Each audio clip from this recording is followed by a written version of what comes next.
Nak cari phone 5G bawah 1000, lepas tu tak pasti lagi nak beli yang mana satu? Ini dia, list phone 5G terbaik bawah RM1000.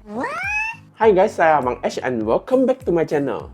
So sebelum ni kita dah pernah review phone terbaik untuk yang 500 hingga 800. Jadi hari ni kita akan teruskan untuk yang harga bawah 1000. Sebab Raya 2026 pun dah dekat. Jadi ramailah yang telah dapat bonus kau-kau dan standby nak upgrade daripada phone lama ke phone baru. So kalau korang yang dah dapat bonus tu, tahniah kepada anda. Sebab sekarang saya dah ada semangat sangat nak pinjam duit RM100 dengan korang. So, tanpa membuang masa, inilah senarai 8 telefon 5G terbaik bawah 1000 yang masih berbaloi untuk dibeli pada awal tahun 2026 ni. Yang ke-8, kita akan berikan kepada Samsung Galaxy A17 5G. Sebelum ni, A17 ni dah ada dekat kategori bawah 800, tapi yang harga bawah 1000 ni, kita dah boleh dapat varian yang 256GB dan bukannya 128GB. Phone ni dia ada screen AMOLED yang nampak terang, ada memori 256GB dan 8GB RAM, guna chipset Exynos 1330 yang power efficient, dan phone ni juga boleh dapat 6 kali OS update dan 6 tahun security update. So, kalau korang adalah jenis yang malas nak tukar handphone lepas tu nak dapat banyak kali OS update, mungkin korang pun boleh consider phone yang ni. Cuma masa beli phone ni, Samsung dia tak bagi free charger dan casing macam beli iPhone. So, kalau korang yang nak beli phone ni, jangan lupa add on satu casing dan charger sebelum check out nanti.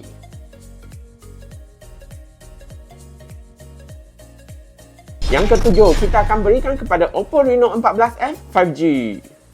Brand Oppo memang sangat terkenal dekat market Malaysia sebab ramai selebriti yang guna phone Oppo dan kita pun boleh ambil gambar dekat dalam swimming pool. Phone ni dia ada screen AMOLED 6.5 inci yang agak cantik, ada bateri 6000 mAh yang agak tahan, guna chipset Snapdragon 6 Gen 1 yang agak laju, dan phone ni juga guna sensor Sony yang agak baik. So, kalau korang nak cari phone bawah 1K yang ada kamera yang cantik lepas tu nak ambil gambar dalam swimming pool, mungkin korang pun boleh consider phone yang ni. Cuma masa nak beli phone ni dengan harga bawah 1000, korang kena tunggulah masa Oppo buat sale setiap bulan. Jadi kalau korang tak boleh tahan nak tunggu lama-lama lepas tu urgent nak pakai handphone, mungkin korang kena survey phone yang seterusnya.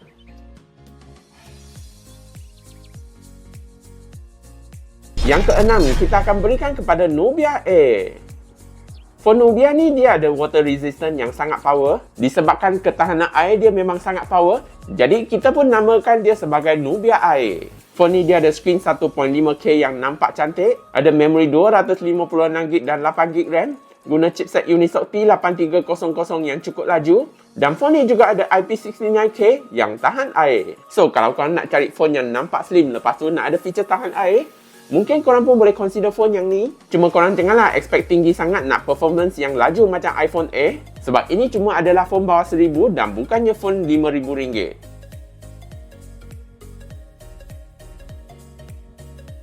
Yang kelima, kita akan berikan kepada Tecno Pova Slim.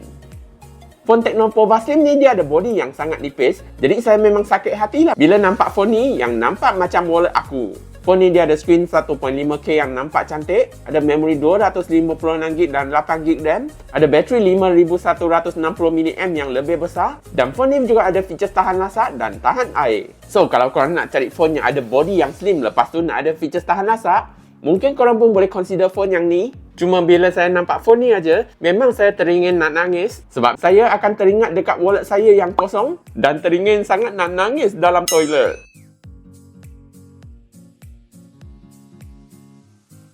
Yang keempat, kita akan berikan kepada Nubia Neo 3. Phone Nubia ni memang sangat sesuai kepada kaki gaming sebab dia ada design yang nampak futuristic, dan phone ni juga ada shoulder trigger yang sesuai untuk gaming PUBG. Phone ni dia ada screen 6.8 inci yang agak besar, ada bateri 6000 mAh yang agak tahan, guna chipset Unisoc T8300 yang cukup laju, dan phone ni juga ada shoulder trigger yang sesuai untuk gaming. So kalau korang nak cari phone yang sedap untuk gaming lepas tu nak guna shoulder trigger, mungkin korang pun boleh consider phone yang ni. Cuma accessories dia memang susah sikit nak dapat, dan phone ni juga tak ada feature tahan lasak. So kalau korang nak cari phone yang ada feature tahan lasak, mungkin korang kena survey phone yang seterusnya.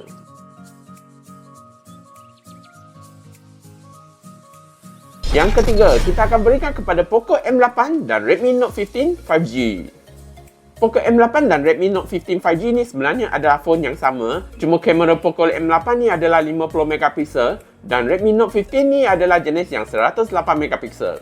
Phone ni dia ada skrin AMOLED 6.77 inci yang nampak mahal, ada bateri 5520 mAh yang agak tahan, guna chipset Snapdragon 6 Gen 3 yang cukup power, dan phone ni juga ada features tahan lasak dan tahan air. So, kalau korang nak cari phone yang guna chipset Snapdragon, lepas tu nak ada features tahan lasak, mungkin korang pun boleh consider phone yang ni. Cuma saya lebih prefer dengan Poco M8 ni sebab dengan harga 900 lebih aja, kita dah boleh dapat memori yang 512GB. Tapi kalau stok ni dah habis, barulah korang pilih Redmi Note 15 5G yang memori dia cuma 256GB.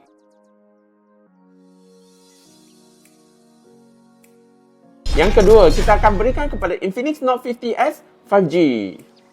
Phone Infinix ni sebenarnya adalah model tahun lepas, cuma skrin dia dah upgrade kepada AMOLED curve screen dan kamera dia adalah lebih baik compare dengan Infinix Note 50S. Phone ni dia ada screen curve AMOLED yang nampak cantik, guna sensor Sony IMX682 yang agak baik, support fast charging 45W yang agak laju, dan phone ni juga guna chipset Dimensity 7300 Ultimate yang cukup laju. So, kalau korang nak cari phone yang guna screen AMOLED lepas tu nak ada performance yang laju, mungkin korang pun boleh consider phone yang ni. Cuma saya lebih prefer guna screen yang jenis flat kalau compare dengan jenis yang curve. Sebab kalau korang pernah guna phone yang jenis curve screen kan, korang akan tahulah screen protector dia lebih senang tanggal kalau compare dengan jenis yang flat screen.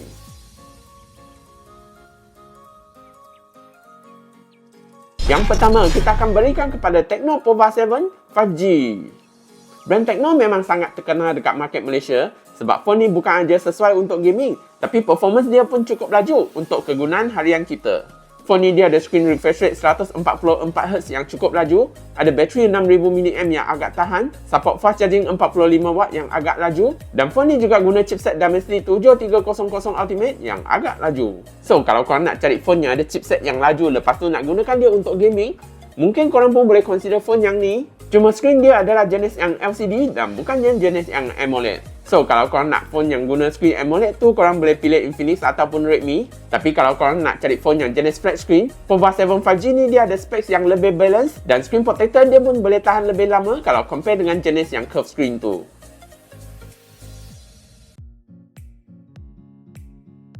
So, itulah 8 telefon terbaik bawah 1000 yang masih berbaloi untuk dibeli pada awal tahun 2026 ni. So, kalau korang yang berminat untuk beli phone ni, jangan lupa beli guna YouTube Shopping untuk dapatkan diskaun voucher daripada Shopee. So, untuk giveaway hari ni, kita nak bagi satu free power bank dan satu smartwatch. Dan untuk masuk kontes ni pun senang aja. Macam biasa, korang cuma kena like video ni dan komen dekat bawah. Kalau korang dah komen bawah video ni, saya akan masukkan nama korang dekat roda impian dan pilih 2 pemenang secara random. Lepas tu, saya akan announce pemenangnya selepas 2 minggu saya upload video ni. So, I rasa itu saja untuk video hari ni. Kalau suka video ni, jangan lupa tekan butang like, share, komen dan subscribe ya. Bye-bye and see you in the next video.